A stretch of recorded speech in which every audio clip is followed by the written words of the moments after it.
Have you ever seen those infamous red and blue lights of a police car in your rearview mirror? What if you no longer had to worry about how fast you were going? Do speed limits really matter? Introduced in 1861 in the United Kingdom, speed limit signs are found in every country. Here in the United States, the National Maximum Speed Limit Law of 1974 put restrictions on speed limits. Insurance companies, police agencies, state transportation departments, and national safety organizations would have us believe that speed limits are a critical component of traffic regulation. I'm here to tell you differently. There has never been proof or justification that no speed limit signs are any safer. Are you hesitant to remove those speed limit signs? Are you worried about school zones, about construction zones, about your neighborhoods? The Washington Times posted in 1998 in Overkill from Safety Sentinels one myth that is posted on speed limits. Given reasonable enforcement can dictate traffic speed. It is implied that raising or lowering posted speed limits will change the speed of traffic in that area. This theory has been thoroughly disproved on several occasions, but the myths still persist.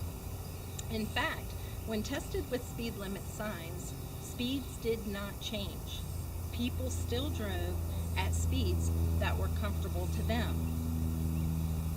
I, for instance, have a hard time obeying speed limit signs on Scenic Highway. And over a period of 5 years, researchers have monitored 227 areas in the United States. Speed limits were raised and some were lowered. Accidents and speed limits did not change. Those slogans, "Stay Alive, 55, seem to be forced on Americans with the Emergency Highway Energy Conservation Act that was a bill in the United States Congress that enacted the National Safety Maximum Speed Limit laws. States had to agree to the limit if they wanted to receive federal funding for highway repair. The uniform speed limit was signed into law in 1974 and became active just 60 days later.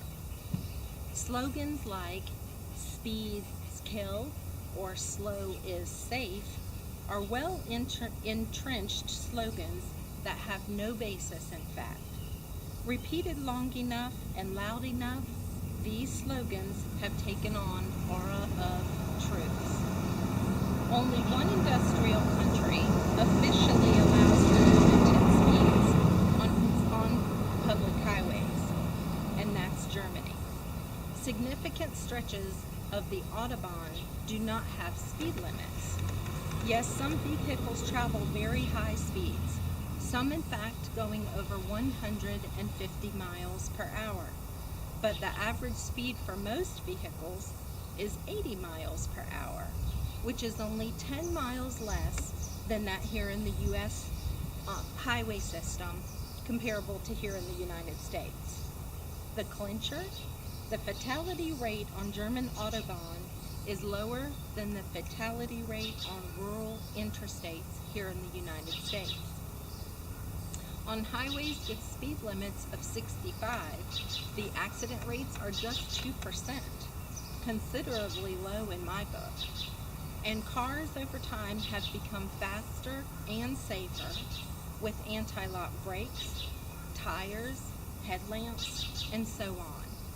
Yet those that agree that speed limit signs say that they regulate speed of motor vehicles, define maximum speeds that are allowed, dictate minimum speeds, and claim to reduce traffic accidents and fatalities. Could the $9 billion that speeding tickets generate be benefiting the speed limit sign concept? Dangers of Speeding While Driving states that 13,000 lives are lost each year, and 33% of fatal crashes involve speeding. While I agree that this is the third leading cause of traffic accidents, can we honestly say that it's because of speed limit signs? The best argument to keeping speed limit signs is listed in Gas Mileage Tips and Driving More Efficiently in 2014. They state that it's a friendly reminder that slowing down can increase your fuel economy, especially since gas is already so expensive, never taking into account how many people are in the car or the condition of the car. With myths squashed on removal of speed limit signs, let's look at the benefits of not having speed limit signs. No more speeding tickets, which speeding ticket statistics in 2010 listed as costing between $76 and $306. Although the red light cameras may increase that revenue as well. Law enforcement would be able to concentrate on bigger criminal acts, such as things like texting and driving, which seem to be increasing the damage that can be done behind the wheel, and intoxicated drivers, with drivers more tolerant in other countries they are less tolerant than we are here in the United States. Remember that there is no posted speed limit sign. It usually means drive safe for those conditions. And the speed limit is usually 25 miles per hour to 35 miles per hour, depending on the state. Not surprising with faster cars that are more efficient in every fashion, speed limits of 55 are becoming more rare. As reported by Gadling.com, the internet also has decreased the need for travel.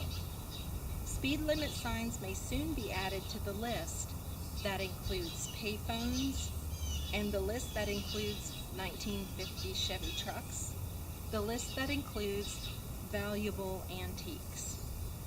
Whether you believe in having speed limit signs or not, it appears that the pros and cons of having speed limit signs may be blurred. The benefits extend far beyond reducing that anxiety of seeing the red and blue lights of a police car in your window.